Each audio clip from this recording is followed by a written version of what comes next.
हमने पहले वीडियो में हमारी भाषा क्या है उसकी परिभाषा को समझा था और भाषा क्या है ये समझा था। एक बार उस परिभाषा को हम पुनः दोहरा लेते हैं कि भाषा एक साधन है जिसके द्वारा हम अपने मन के भावों और विचारों को दूसरों तक पहुंचाते हैं और दूसरों के मन के भावों और विचारों को हम समझते हैं या एक दूसरे के विचारों और भावों को समझने का साधन भाषा है। तो बच्चों ये हमने कल विस्तार से समझा था। पशु पक्षी भी बोलते हैं, हम भी बोलते हैं, पर उनकी जो ध्वनि है, आवाज है, उसे ध्वनि बोलते हैं। उनकी बोली या आवाज को हम क्या कहते हैं? ध्वनि।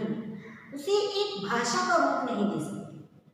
जैसे चिड़िया ची ची करती है, कोयल कुहू कुहू बोलती है ना, मोर क्यों क्यों बोलता है, कबूतर गुटरगू करता है। तो वो जो बोली आवाज जो निकाल रहे हैं उसे हम ध्वनि कहते हैं, उसे हम भाषा नहीं बोल सकते।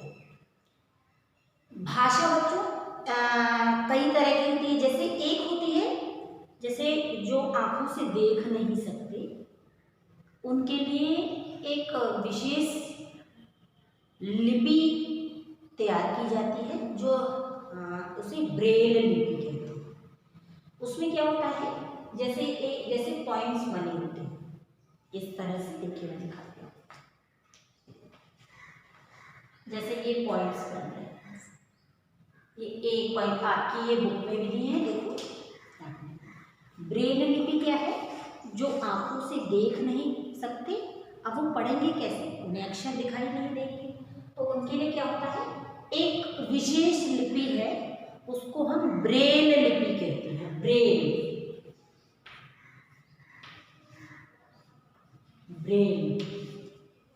लिपि।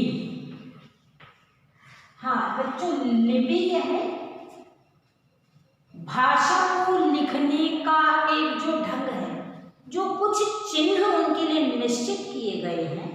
जैसे हम हिंदी लिख रहे हैं तो हमें पता है, हिंदी में देखो, जैसे ये हमें पता है, ये क है, ये ख है, ये ग है, तो ये हिंदी के अक्षर हैं। इन्हीं से मात्राएं मिलती, इन्हीं अक्षरों से आगे भाषा शब्द बने, वाक्य बने, भाषा का निर्माण हो। ऐसे ही इंग्लिश में जब आप लिखते हैं ए है, बी है, सी है, तो ये इंग्लिश, ये भाषा बनी। तो प्रत्येक भाषा को लिखने के लिए कुछ चिन्ह निश्चित हैं। उसे जो लिखने का जो तरीका है यही लिपि कहलाता है। क्या कहलाता है? लिपि। प्रत्येक भाषा को जो लिखने का उसका ढंग है, उसके लिए कुछ चिन्ह निश्चित किए गए हैं, वही लिपि कहलाता है।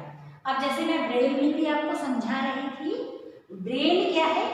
जो आंखों से देख नहीं सकते, भाई पढ़ना तो उन्हें भी है, वो भी तो पढ़ेंगे, तो उनके लिए क्या एक विशेष भाषा बनी, उसे हम ब्रेल कहते हैं। तो ये देखो ऐसे जैसे पॉइंट्स लगे हैं, देखो आपकी कॉपी में, वो बुक में भी दिए हैं। तो वो जब आंखों से नहीं देखेगा, उसे स्पर्श उंगली से इस तरह से स्पर्श करेगा, इस तरह से छुएगा, तो उसे पता चल जाएगा कि यहाँ एक पॉइंट है। ये उभरे हुए होते हैं बच्चों, तो ये वो अंदाज लगा लेगा कि यहाँ एक पॉइंट बन रहा है, इसका मतलब है ये क्या है, ठीक है। अब जैसे इसमें ये दिया है, अब उसमें यहाँ 3 पॉइंट बन रहे हैं, तो वो फिर चूंकि ऐसे देखेगा, ऐसे इस तरह से, भाई उसे आंखों से तो दिखाई नहीं दे रहा, तो वो जब देखेगा कि इसमें 3 पॉइंट बन रहे हैं, इसका मतलब ये बड़ा आ है। तो जो आंखों से देख नहीं सकते उनके लिए इस लिपि का प्रयोग किया जाता है, इसे हम ब्रेल लिपि कहते हैं। ठीक है बच्चों, तो तो लिपि क्या है? भाषा को लिखने के लिए कुछ चिन्ह जो निश्चित किए गए हैं, उन चिन्हों को हम लिपि कहते हैं। कि भाषा को एक लिखने का तरीका, कि हिंदी भाषा है तो वो इस तरह से लिखी होगी, इंग्लिश है तो वो इस तरह से लिखी होगी, तो यह लिपि कहलाता है। अब हम समझने वाले थे कि भाषा के प्रकार क्या है। तो ये देखिए, भाषा के मुख्य रूप से दो प्रकार हैं। देखो मैं समझाती हूँ आपको। एक पहला है, चलो पहले देखते हैं भाषा के रूप। भाषा के रूप पहला है बच्चों मौखिक,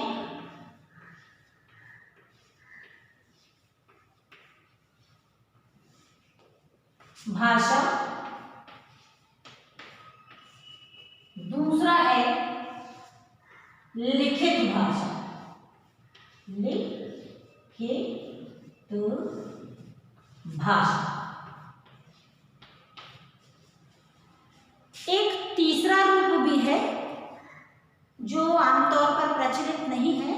तीसरा जो रूप है इसका सांकेतिक, जो संकेत के द्वारा बताना।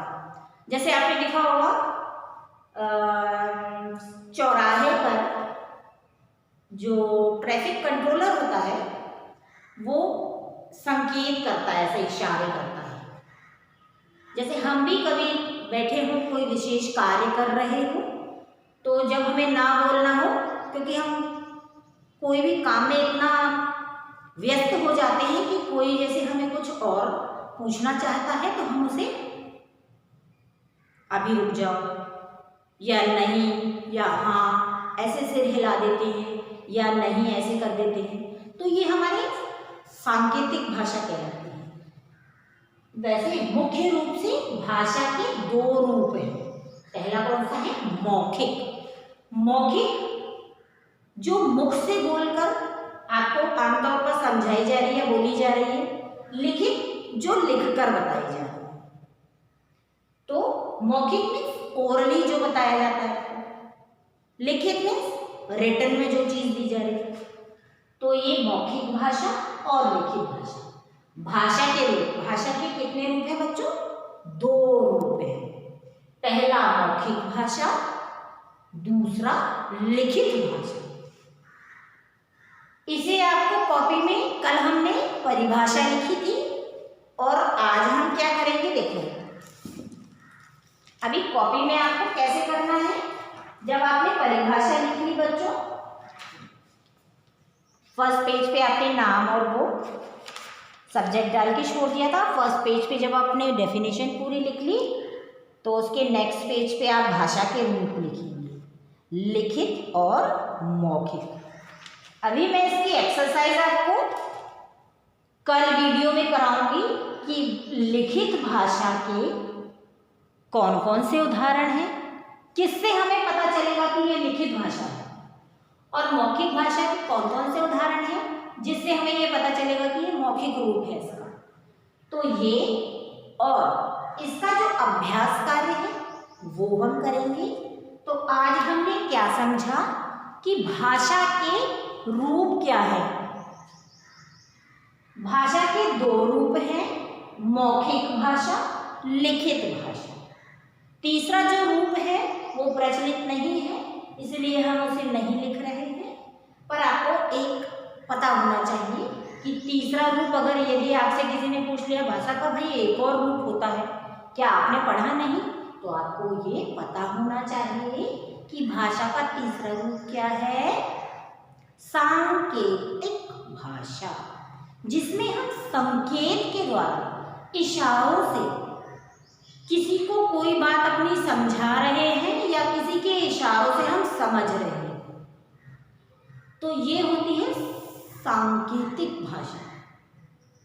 ठीक है, तो हमें भाषा के मुख्य रूप से दो रूप याद रखने हैं, मौखिक भाषा, लिखित भाषा। भाषा के दो रूप आपने पढ़े, अब नेक्स्ट वीडियो में बच्चों हम इसका, अच्छा लिपि भी अभी हमने लिपि पढ़ा था, लिपि की परिभाषा आपको पता हो गई कि लिपि क्या है। तो लिपि जो मैंने अभी बताया था आपको, लिखने के लिए निश्चित जो किए गए चिन्ह हैं वो लिपि कहलाते हैं। अब जैसे कि हम इनकी भाषा लिख रहे हैं कमाल, ये हमने जैसे लिखा है कमाल, तो ये हमको पता है कि ये क है, ये माँ है, ये ल है, क्योंकि ये जो चिन्ह है हमारे हिंदी भाषा के अक्षर हैं, वर्ण हैं, जिनसे मिलकर शब्द बने, वाक्य बने और भाषा बनी। ऐसे ही अब जैसे ये ए बी सी ये है, इससे आप पता लगाते हो भाई कि ये हमने अगर लिखा है BAT तो आप पढ़ लोगे इसको कि हाँ ये बैट लिखा है।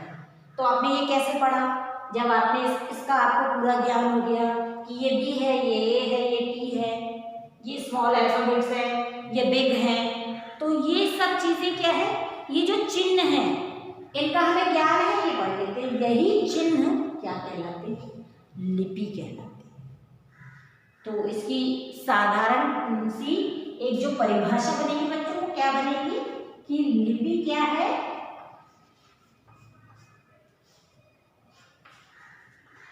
आपको बहुत सरल शब्दों में बता रही हूं मैं, भाषा को लिखने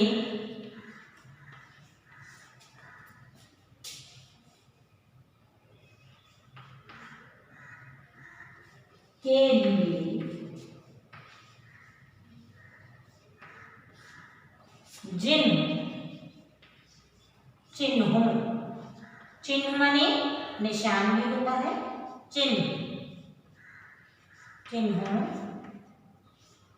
का प्रयोग किया जाता है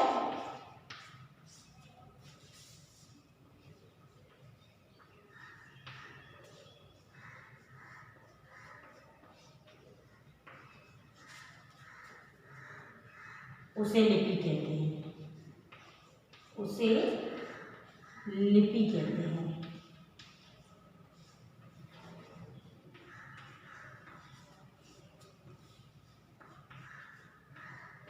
ठीक है बच्चों, तो ये असाइनमेंट में मैं आपको ये परिभाषा भी लिख के दूंगी जिसे आपको कॉपी में लिखना है। अब आगे हम इसकी जो एक्सरसाइज है वो करेंगे नेक्स्ट वीडियो में। तब तक के लिए आप इतना पढ़ें बच्चों, इसे 1 या 2 बार ध्यान से पढ़ें और लिखने का अभ्यास करें, क्योंकि लिखने से हमारी जो मात्राओं की गलतियां हैं वो दूर होती हैं, और जब आप लिख लें तो उसे मैच करें कि कहाँ मैंने गलती की है।